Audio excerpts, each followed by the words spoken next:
How you determine whether to change the piston of the brakes? So if you see on this piston, I have this crack here, but you need to remember that this part will never go over the rubbers that are way over there. So this piston is good, unlike this one.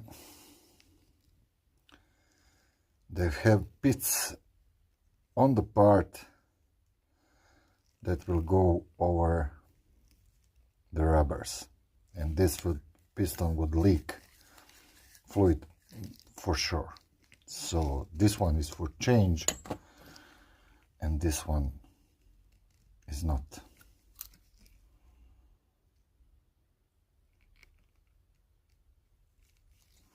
At least I will not change it.